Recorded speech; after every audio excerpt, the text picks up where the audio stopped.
నమస్కారం, వార్తలకు స్వాగతం. ముందుగా ముఖ్యాంశాలు.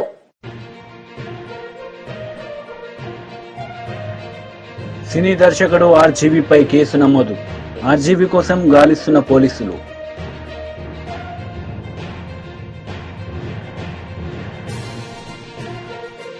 మాజీ మంత్రి కాకాని గోవర్ధన్ ప్రెస్ మీట్, పలు అంశాలపై వివరణ. చంద్రబాబు, లోకేష్, పవన్ కళ్యాణ్ కించపరుస్తూ పోస్టులు పెట్టిన కేసులో విచారణకు రాకుండా తప్పించుకుని తిరుగుతున్న సినీ దర్శకుడు రామ్ గోపాల్ వర్మ కోసం పోలీసులు అన్వేషిస్తున్నారు. గతంలోనే విచారణకు డుమ్మా కొట్టిన వర్మ ఇవాల్టి విచారణకు గైర్హాజరయ్యారు. మరింత గడువు కావాలని కోరారు. 2 సార్లు నోటీసులు ధిక్కరించిన వర్మ అరెస్టుకు రంగం సిద్దం చేస్తున్నారు. హైదరాబాద్లోని ఆర్జీవీ డెన్కు వెళ్లారు. మొబైల్ ఫోన్ స్విచ్ ఆఫ్ చేసిన వర్మ అందుబాటులోకి రాలేదు. హైదరాబాద్లో ఉన్నట్లు పోలీసులు అనుమానిస్తున్నారు. మంగళగిరి ప్రజల కోసం ప్రజా దర్బార్లో మంత్రి లోకేష్ పాల్గొన్నారు. ఈ సందర్భంగా ప్రజలను ఉద్దేశించి ఆయన మాట్లాడారు.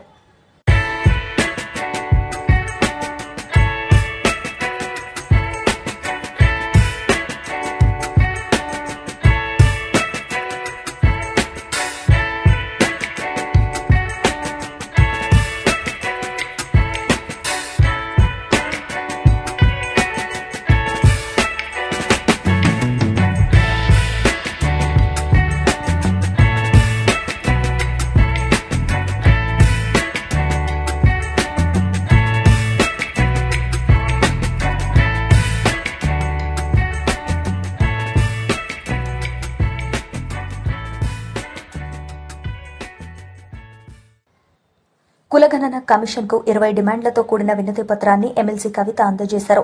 మాసబ్ ట్యాంక్లోని కార్యాలయంలో కమిషన్ చైర్మన్ వెంకటేశ్వరరావుకు 35 పేజీలతో కూడిన వినతి పత్రాన్ని కవిత అందజేశారు. కులగణన చేపట్టబోమని బీజేపీ సుప్రీంకోర్టుకు అఫిడవిట్ ఇచ్చిందన్న కవిత, కులగణనకు వ్యతిరేకమని బీజేపీ చాలాసార్లు చెప్పిందన్నారు. కామారెడ్డి డిక్లరేషన్లో కాంగ్రెస్ ఎన్నో హామీలు ఇచ్చిందన్న ఆమె కామారెడ్డి డిక్లరేషన్ను అమలు చేయాలని బీఆర్ఎస్ డిమాండ్ చేస్తుందన్నారు. Thank you so much. ధన్యవాదాలు సార్, మాకు అవకాశాలు ఇచ్చినందుకు. తెలంగాణ జాగృతి అనే సంస్థ దాదాపు 2 దశాబ్దాల నుంచి వివిధ రకాల కార్యక్రమాలు చేస్తూ తెలంగాణ ప్రజలకు సంబంధించిన అనేక అంశాలను హైలైట్ చేస్తూ వచ్చాం సార్. నేషనల్ వైడ్ ఉన్నటువంటి ఇష్యూస్ ని కూడా టేకప్ చేశాం. తెలంగాణ సొసైటీలో ఉన్నటువంటి డౌన్ ట్రాడన్ సెక్షన్స్ కి సంబంధించిన ఇష్యూస్, అది ఎస్టీ చెంచులకు సంబంధించి ఇష్యూస్ అయినా, దళితులకు సంబంధించిన ఇష్యూస్ అయినా, మహిళలకు సంబంధించిన ఇష్యూస్ అయినా కంటిన్యూస్ గా టేకప్ చేస్తూ వచ్చాం సార్.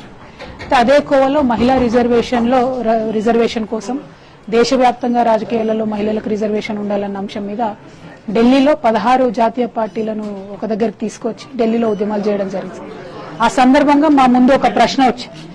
మహిళలు అనేటటువంటి విషయం మాట్లాడినప్పుడు మరి దేశంలో సగభాగం ఉన్నటువంటి మహిళలకు, అందులో సగభాగం ఉన్నటువంటి బీసీ మహిళలకు ప్రాతినిధ్యం ఇవ్వాలి కదా, మరి మీ స్టాండ్ ఏంటి అని అడిగినప్పుడు మేము ఖరాఖండిగా కుండబద్దలు కొట్టినట్టుగా బీసీ కోటా ఉండాల్సిందే, ఉప కోటా ఉండాల్సిందే మహిళా రిజర్వేషన్ లో అని చెప్పి మేము బలంగా వినిపించడం జరిగింది. అయితే మహిళా రిజర్వేషన్ లో బీసీ ఉప కోటా ఉండాలి అన్నప్పుడు అసలంటూ బీసీలకు రిజర్వేషన్ ఉంటేనే మహిళా కోటా సాధ్యమవుతుంది. కాబట్టి బీసీ ఉద్యమాన్ని బీసీలకు, ఓబీసీలకు దేశవ్యాప్తంగా కోటా ఉండాలనేటటువంటి అంశం మీద అధ్యయనం చేయడం స్టార్ట్ చేసినాం సార్.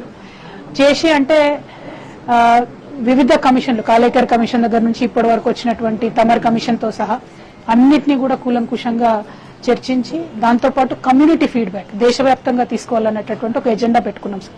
అందులో భాగంగా మధ్యప్రదేశ్ లాంటి ప్లేసెస్ లో జరిగినటువంటి మీటింగ్స్ కూడా అటెండ్ అయ్యి అక్కడ వాళ్ళ డేటా కూడా తీసుకోవడం జరిగింది. తర్వాత తెలంగాణ వ్యాప్తంగా కూడా ప్రతి జిల్లా తిరిగి యునైటెడ్ పూల్ ప్రింట్ అనే ఆర్గనైజేషన్ తో బీసీ మేధావులందరితోనే ఒక సంఘం ఆవిర్భవించింది. భారత జాగృతి, తెలంగాణ జాగృతి ఆధ్వర్యంలో మేము కూడా అన్ని జిల్లాలు తిరగడం జరిగింది. తిరిగినటువంటి సందర్భంలో చాలా పాయింట్స్ హైలైట్ గా చాలా మంది బీసీ మేధావులు, ఇంటెలెక్చువల్ షేర్ చేసుకున్నారు. అందులో ప్రధానంగా మా దృష్టికి వచ్చినటువంటి అంశం ఏంటంటే, రాజ్యాంగంలో బీసీ కులాలు అన్నటువంటి అంశం చెప్పకుండా బ్యాక్వర్డ్ క్లాసెస్ అనేటటువంటి అంశాన్ని చెప్పారు. అక్కడి నుండే మాకు ఇబ్బంది స్టార్ట్ అయింది. అక్కడ ఒక అంబిగ్యూటీ ఏదైతే కాన్స్టిట్యూషన్ లో క్లాసెస్ వర్సెస్ కాస్ట్ ఉందో దాని ద్వారా కోర్టులోకి వెళ్లేటటువంటి పరిస్థితి, ప్రతి అంశం, ప్రతి నిర్ణయం ఏ గవర్నమెంట్, రాష్ట్ర ప్రభుత్వం తీసుకున్నా, కేంద్ర ప్రభుత్వం తీసుకున్నా అది లిటిగేషన్ కి దారితీసేటటువంటి పరిస్థితి కనబడుతుంది. రాజ్యాంగ సవరణ జరగాలనేటటువంటిది ప్రప్రథమంగా అన్ని చోట్ల వినిపిస్తున్నటువంటి డిమాండ్ సార్. సరే రాజ్యాంగ సవరణ జరగాలి అని అంటే అత్యధిక మెజారిటీ ఉన్నటువంటి పార్టీలు ఉన్నప్పుడే అది సాధ్యపడుతుంది అనేటటువంటి అంశం మీద కూడా భిన్నమైనటువంటి అభిప్రాయాలు వచ్చినాయి సార్. సో మా ఫస్ట్ రిక్వెస్ట్ ఏంటంటే సార్, బీసీ కమిషన్ గా తమరు కేంద్ర ప్రభుత్వానికి దయచేసి రాజ్యాంగ సవరణ కోసం తెలంగాణ వ్యాప్తంగా వస్తున్నటువంటి డిమాండ్ ను మా వాణిని మీ వాణిగా కేంద్ర ప్రభుత్వానికి సిఫార్సు చేయవలసిందిగా ఒకటి కోరుతా ఉన్నాం సార్. రెండవది, విద్యా ఉద్యోగాలలో 27% రిజర్వేషన్ వస్తుందని మనం సగర్వంగా చెప్పుకుంటున్నప్పటికీ including UPSC any central government post లో 7-8% ఎక్కువ బీసీలు లేరు అనేటటువంటి డేటా రిపీటెడ్ గా రాజ్యసభలో లోక్సభలో కేంద్ర ప్రభుత్వమే ఇస్తూ వచ్చింది సార్. ఎస్పెషలీ యూపీఎస్సీలో అయితే 5% కూడా దాటడం లేదు sir. Where you can govern అని మనం అనుకుంటామో అటువంటి పొజిషన్స్ లో బీసీల సంఖ్య దాటడం లేదు sir.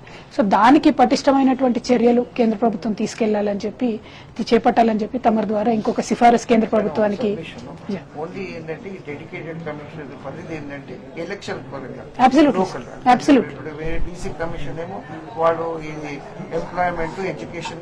Absolutely I totally understand sir. కాకపోతే ఏ వేదిక ఉన్నా ఆ వేదికను వాడుకొని కేంద్ర రాష్ట్ర ప్రభుత్వాలకు మీలాంటి ఒక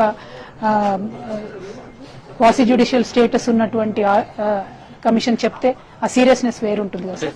సో సిఫారసు మాత్రమే, అడ్వైజ్ మాత్రమే చేయమని మేము రిక్వెస్ట్ చేస్తా ఉన్నాం సార్. అంటే బికాస్ ఇన్ ద ప్రాసెస్ మీకు సమాజం నుంచి వస్తున్నటువంటి డిమాండ్ చెప్పడంలో టీఓఆర్ మీరు అధిగమించినట్టు కాదేమో అని నా అభిప్రాయం సార్. అదొకటి. As a policy maker I know it is to be done at a parliament level, but మీ దగ్గర నుంచి అడ్వైజ్ వస్తే మాలాంటి వాళ్ళకి రిఫర్ చేయడానికి ఉంటుంది కదా సార్. మాటికి మేము అడ్వైజ్ చేసాము, తెలంగాణ ప్రజల డిమాండ్ ఇదని చెప్పడానికి అవుతుంది కదా. I finish. ఈ రెండు ప్రధానంగా కేంద్ర ప్రభుత్వంలో ఉన్నటువంటి అంశాలు. ఐఐటి, ఐఐఎం లాంటి ప్రెస్టీజియస్ ఇన్స్టిట్యూట్స్ లో ఎంతో పోరాటం చేస్తే తప్ప ఓబీసీ కోటా ఫుల్ఫిల్ అవ్వడం లేదు సార్. అదే ఇయర్ ఆన్ ఇయర్ జరుగుతున్నటువంటి వివక్ష. దానికి ఒక separate stream line green channel లాంటి సిస్టమ్ ఉండాలనేటటువంటిది కూడా ఒక డిమాండ్ వస్తుంది సార్. ఇవి పక్కన పెడితే రాష్ట్ర కేంద్ర ప్రభుత్వ సంస్థతో వైఎస్సార్ కాంగ్రెస్ ప్రభుత్వం ఒప్పందం చేసుకుంది. అదానితో ఒప్పందం జరగలేదని మాజీ మంత్రి కాకాని గోవర్ధన్ రెడ్డి స్పష్టం చేశారు. ఈ విషయంలో కూటమి ప్రభుత్వం దుష్ప్రచారాలు ఆపాలని హితవు పలికారు. 9,000 మెగావాట్స్ విద్యుత్ ని ఇస్తామని సెఖీ నాటి రాష్ట్ర ప్రభుత్వానికి లేఖ రాసింది. విద్యుత్ ఛార్జీలు కూడా తగ్గుతాయని ప్రభుత్వం భావించి ఈ ఒప్పందాన్ని చేసుకుంది. 2014-19 మధ్య యూనిట్ ధర 6.90 రూపాయల పైసలకి చంద్రబాబు కొనుగోలు చేస్తే మా హయాంలో 2.49 పైసలకే ఒప్పందం చేసుకున్నామని వెల్లడించారు.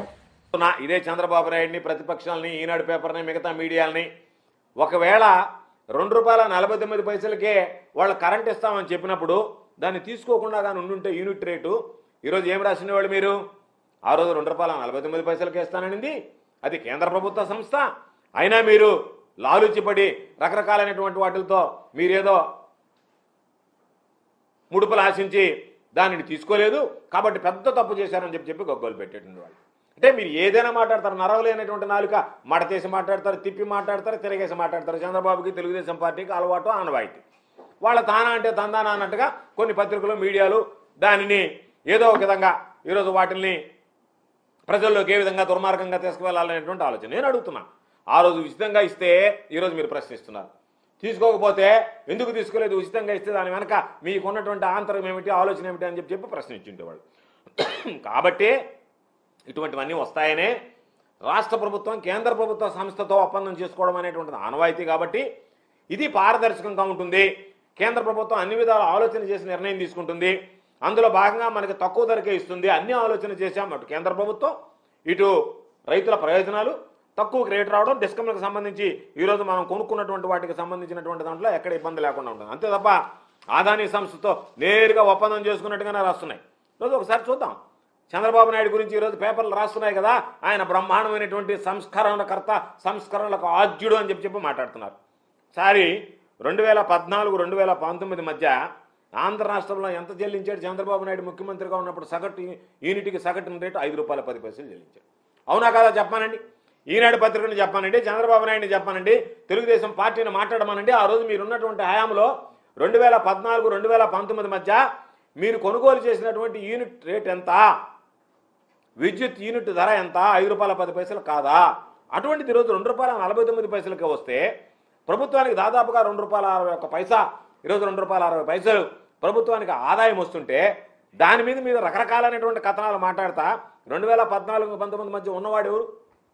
The great corruption king Chandrababu Naidu గారు కదా? ఆయన ముఖ్యమంత్రిగా లేడా? ఆయన ముఖ్యమంత్రిగా ఉన్నప్పుడు కదా ఈ ₹5.10 లెక్కన కరెంటు కొనుగోలు చేసింది యూనిట్ ధరకి. కాబట్టి ఈరోజు ఒకసారి చూస్తాం, ఆయన హామీలో జరిగినటువంటి ఘనకార్యాలు కూడా చూద్దాం. ఎందుకంటే ఈరోజు మాట్లాడుతున్నారు కదా ఏంటి అని చెప్పి సోలార్కి సంబంధించి 2014 వరకు ఆంధ్ర రాష్ట్రానికి సంబంధించి 11 PPAలు ఉన్నాయి, పవర్ పర్చేజ్ అగ్రిమెంట్స్ 11 ఉన్నాయి. చంద్రబాబు అయిన తర్వాత 2015-2019 మధ్య 2400 మెగావాట్లకు సంబంధించి 35 PPAలు. అంటే చంద్రబాబు నాయుడుకు ముందు పవర్ పర్చేజ్ అగ్రిమెంట్లు 11 ఉంటే చంద్రబాబు నాయుడు గారు వచ్చిన తర్వాత 35 PPAలకి ఉన్నాడు. దాదాపుగా వాటి విలువ ఎంత? 22,868 కోట్ల రూపాయలు చంద్రబాబు నాయుడు ఆ రోజు చేసినటువంటిది. కాబట్టి 2014లోనే ఆయన ఎంతకు సోలార్ విద్యుత్ కొనుగోలు చేశాడు? యూనిట్ ₹6.99. అంటే దాదాపుగా ₹7 యూనిట్కి ఆ రోజు ఆయన విద్యుత్ కొనుగోలు చేసి PPA చేసుకున్నాడు. 2016లో దాదాపుగా ఈ PPAలు 1500 మెగావాట్ల మేర జరిగాయి. కాబట్టి నువ్వు చేసుకున్నటువంటి రేట్లు ₹5.10 దగ్గర నుంచి దాదాపుగా ₹5.10 దగ్గర నుంచి ₹6.90 వరకు ఈరోజు నువ్వు చేసినటువంటివి ఒక్కసారి చూస్తే మీ దగ్గర ఉన్నటువంటి పరిస్థితి యూనిట్కి గరిష్టంగా ₹3.74 నుంచి ₹4.84 వరకు చెల్లించాడు. ఇదైతే మరి సోలార్ విద్యుత్ అయితే 2014లో చేసుకున్నదైతే ₹6.99 లెక్కన చేసుకున్నాడు. 2016లో దాదాపుగా PPAలు 1500 మెగావాట్ల మీద జరిగాయి. ఆ తర్వాత సెకీ వచ్చి ₹2.49కి మేము తగ్గిస్తాము అంటే సిగ్గైనా లేకుండా ఆ రోజు మీరు ఇచ్చినటువంటి వాటికన్నా ఎంత తక్కువ ఉందనేటువంటిది మాట్లాడకుండా ఇదిగో ఇంత ఉన్నది వ్యత్యాసం ఇది ఉంది దాని మీద ఏదన్నా జరిగిందని మాట్లాడకుండా మేమున్నప్పుడు కొన్నా సరే అవినీతికి పాల్పడ్డా సరే ప్రజల నెత్తిన భారం వేసినా సరే డిస్కమ్లు కుప్పకూలిపోయినా సరే విద్యుత్ పంపిణీ వ్యవస్థ నాశనమైపోయినా సరే మేము చేసినటువంటిది బ్రహ్మాండం, మీరు చేసినటువంటిది అవినీతి అని మాట్లాడడానికి అసలు వీళ్ళు ఏ విధంగా మాట్లాడుతున్నారు, ఏ విధంగా మాట్లాడడానికి ప్రయత్నిస్తున్నారు అనేటువంటిది ఆశ్చర్యం కలిగించేటువంటి విషయం. అందుకనే 2019-20 సంవత్సరానికి వచ్చినప్పుడు ప్రభుత్వం వచ్చినప్పుడు కూడా రెగ్యులేటరీ కమిషనే ఇచ్చింది. విద్యుత్ కొనుగోలుకు సంబంధించి దాదాపుగా రిలీజ్ చేసినటువంటి టారిఫ్లో దానికి సంబంధించి ₹4.63 సోలార్ ప్రాజెక్టుల నుంచి ఉన్నటువంటి యూనిట్ కొనుగోలు ధర దాదాపుగా ₹5.90గా నిర్ధారించింది. అక్కినేని వారింట పెళ్లి బాజాలు మోగేందుకు సమయం ఆసనమవుతుంది. నాగచైతన్య శోభితలు 3 మూళ్ల బంధంతో ఒకటి కాబోతున్న విషయం తెలిసిందే. డిసెంబర్ 4వ తేదీన హైదరాబాద్లో వీరి వివాహం జరగబోతుంది. ఈ నేపథ్యంలోనే తాజాగా వీరి వివాహానికి సంబంధించిన ఓ ఆసక్తికరమైన వార్త నెట్టింటా వైరల్ అవుతోంది.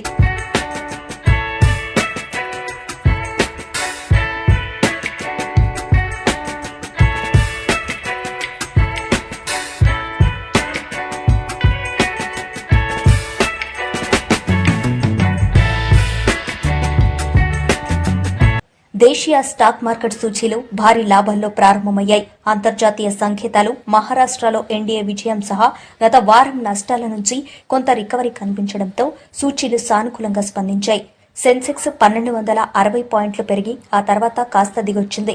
నిఫ్టీ సుమారు 400 పాయింట్లు పెరిగింది. డాలర్తో రూపాయి మారకం విలువ 84.35 వద్ద కొనసాగుతోంది. ఇక అదానీ ఎంటర్ప్రైజెస్ లాభాల్లో ట్రేడింగ్ మొదలుపెట్టింది. గత వారం గౌతమ్ అదానీపై అమెరికాలో కేసు నమోదు కావడంతో భారీగా పతనమైన ఈ స్టాక్ నేడు స్వల్పంగా కోలుగొంది. లగచర్ల బాధితులకు అండగా మహబూబాబాద్ జిల్లా కేంద్రంలో భారస మహాధర్నా కొనసాగుతోంది. మహాధర్నాకు భారస కార్యనిర్వాహక అధ్యక్షుడు మాజీ మంత్రి కేటీఆర్ హాజరయ్యారు. హైదరాబాద్ నుంచి రోడ్డు మార్గంలో మహబూబాబాద్ జిల్లా కేంద్రానికి చేరుకున్న ఆయనకు పార్టీ కార్యకర్తలు, నేతలు ఘన స్వాగతం పలికారు. అనంతరం మహాధర్నాలో పాల్గొన్న కేటీఆర్ తెలంగాణ ఉద్యమంలో మానుకోటకు ప్రత్యేక స్థానం ఉందని అన్నారు. ఇలా జులుం చేసే ప్రయత్నం చేస్తా ఉన్నాడు. మమ్మల్ని అన్నాడు, మాకు డీజీపీ గారికి ఫోన్ చేస్తే మానుకోటలో ధర్నా ఉన్నది, మా గిరిజన అన్నదమ్ముల కోసం, మా గిరిజన రైతుల కోసం, మా ఆడబిడ్డల కోసం, ఎవరినైతే మీరు ఇవాళ జైల్లో పెట్టినరో 30 మంది రైతులను వాళ్లకు సంఘీభావంగా మానుకోటలో ఉండే మా బంజారా అన్నదమ్ములు కదులుతున్నారు అంటే ఆయన అంటాడు డీజీపీ గారు, అయిపోయింది కదా లగచర్ల, ఇక్కడెందుకు అంటాడు, మానుకోటలో ధర్నా ఎందుకు అంటాడు. ఒక్క మానుకోటలోనే కాదు రేవంత్ రెడ్డి, ఈ రాష్ట్రంలో అవసరమైతే ఎక్కడెక్కడ బీద వాళ్ళు ఉన్నారో, ఎక్కడెక్కడ గిరిజన రైతులు ఉన్నారో, ఎక్కడెక్కడ మా దళిత అన్నదమ్ములు ఉన్నారో, ఎక్కడెక్కడ బలహీన వర్గాల అన్నదమ్ములు ఉన్నారో మొత్తం 119 నియోజకవర్గాల్లో అవసరమైతే ఆ కొడంగల్ బక్కజిక్కిన రైతుల కోసం తప్పకుండా బీఆర్ఎస్ పార్టీ ధర్నా చేస్తుంది, కదం దొక్కుతుంది, కదులుతుంది. నీ ప్రభుత్వాన్ని కూకటి వేళ్లతో పెకిలించేదాకా వదిలిపెట్టమనే మాట కూడా విజ్ఞప్తి చేస్తా ఉన్నా. ఇంకొక మాట నేను అడుగుతా ఉన్నా, మిమ్మల్ని ఆలోచించమని కోరుతున్నా. ఎవరి కోసం? ఫార్మా విలేజ్ అల్లుని కోసం అక్కడ ఫార్మా దుకాణం పెట్టి వాళ్ళ సొంత అల్లుని కోసం ఇవాళ పేదవాళ్ళ భూములు గుంజుకునే ప్రయత్నం చేస్తా ఉన్నాడు.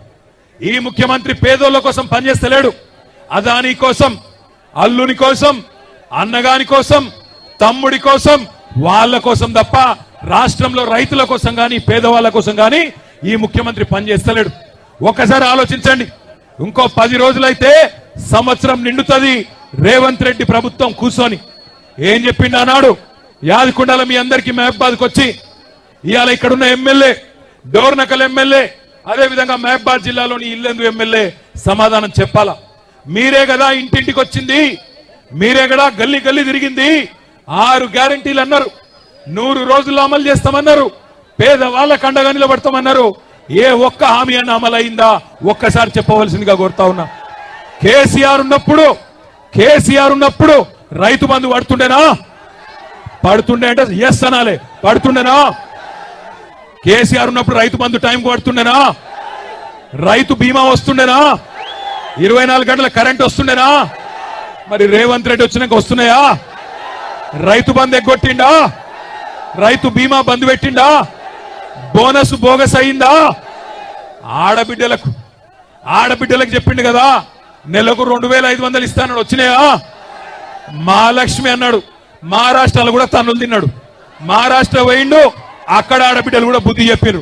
వీడు పచ్చి లంగా తెలంగాణలో ఆడబిడ్డలను మోసం చేసిండు, మమ్మల మోసం చేసేందుకు వచ్చిండని చెప్పి మహారాష్ట్రలో ఉన్న ఆడబిడ్డలు చైతన్యం ప్రదర్శించిండ్రు, కాంగ్రెస్ పార్టీని తన్ని ఎలగొట్టిండ్రు.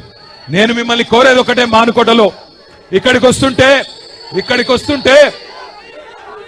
వస్తుంటే కొంతమంది ఎమ్మెల్యేలు వాళ్ళు కూడా గిరిజన బిడ్డలే. కొంతమంది ఎమ్మెల్యేలు అంటున్నారు రాళ్లతో కొడతారట, నేనొస్తే రాళ్లతో కొడతారట. నేను అడుగుతున్నా, ఇక్కడ ఉన్న ఎస్పీ గారిని, రాష్ట్రంలో ఉన్న డీజీపీని అడుగుతున్నా, అధికార కాంగ్రెస్ పార్టీ ఎమ్మెల్యేలు రాళ్లతోని కొడతామంటే మీరేం చేస్తున్నారో నేను అడుగుతా ఉన్నా. కేసులు మా మీద మాత్రమే పెడతారా? కాంగ్రెస్ వాళ్ళ మీద కేసులు ఉన్నాయా? కాంగ్రెస్ ఎమ్మెల్యేలు రాళ్లతోని కొడతామంటే, కాంగ్రెస్ మాజీ ఎమ్మెల్యేలు పెట్రోల్ పోసి తగలబెడతామంటే భయపడతాం అనుకుంటున్నారా? ఇది కేసీఆర్ తయారు చేసిన బృందం, కేసీఆర్ దళం. భయపడం. రాళ్లతోని మానుకోట సాక్షిగా చెప్తున్నా, మానుకోట రాళ్ల మహత్యమైందో తెలంగాణను అడ్డుకున్న ప్రతి ఒక్కడికి తెలుసు. మానుకోటలో 14 ఏళ్ల కిందటనే నిప్పు పుట్టింది, తర్వాత తెలంగాణ వచ్చింది.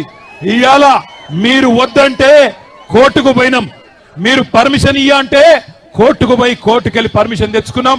1000 మంది అనుకుంటే 25,000 మంది తరలి వచ్చి ఈరోజు బ్రహ్మాండంగా ఈ ప్రభుత్వం మీద ఎంత కోపం ఉందో, ఈ ప్రభుత్వం మీద ఎంత వ్యతిరేకత ఉందో ఇవాళ ఈ మానుకోట మహాధరణ చూస్తేనే అర్థమైతా ఉన్నది. నేను మీ అందరితో ప్రార్థించేది ఒకటే, తప్పు జరిగింది, మోసపోయినాం, పర్వాలేదు, ఏమి ఇబ్బంది లేదు, 4 ఏళ్లు గట్టిగా కొట్లాడదాం. ఒక లగచర్ల కాదు, ఎక్కడ అన్యాయమైన గొంతిప్పుదాం. మొన్న లగచర్ల ఆడబిడ్డలు, మా బంజారా ఆడబిడ్డలు, బీఆర్ఎస్ బీజేపీలు గల్లీలో కుస్తీ, ఢిల్లీలో దోస్తీలా వ్యవహరిస్తున్నాయని మరోసారి స్పష్టమైందని మంత్రి పొన్నం ప్రభాకర్ అన్నారు. మహారాష్ట్రలో కాంగ్రెస్ ఓడిపోయినందుకు సంతోషపడుతున్నారా, బీజేపీ గెలిచిందని ఆనందపడుతున్నారా అనేది మాజీ మంత్రి హరీష్ రావు స్పష్టం చేయాలని డిమాండ్ చేశారు.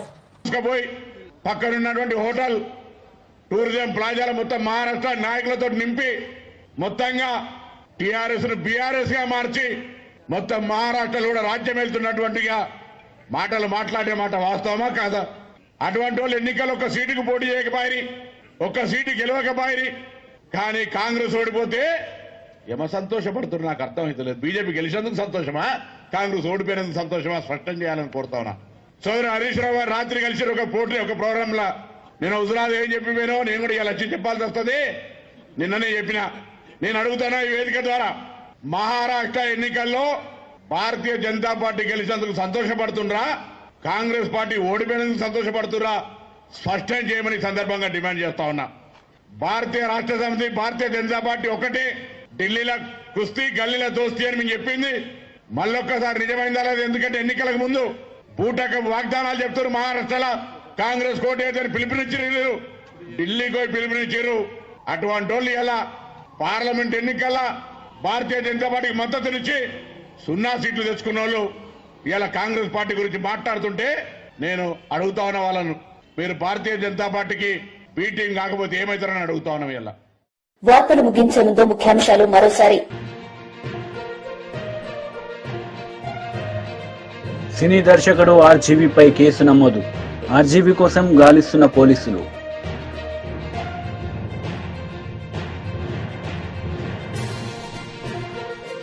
మాజీ మంత్రి కాకాని గోవర్ధన్ ప్రెస్ మీట్, పలు అంశాలపై వివరణ. ఈ వార్తలు ఇంతటితో సమాప్తం. తిరిగి ప్రసారమయ్యే వార్తల్లో మళ్ళీ కలుద్దాం. అంతవరకు సెలవు. నమస్తే.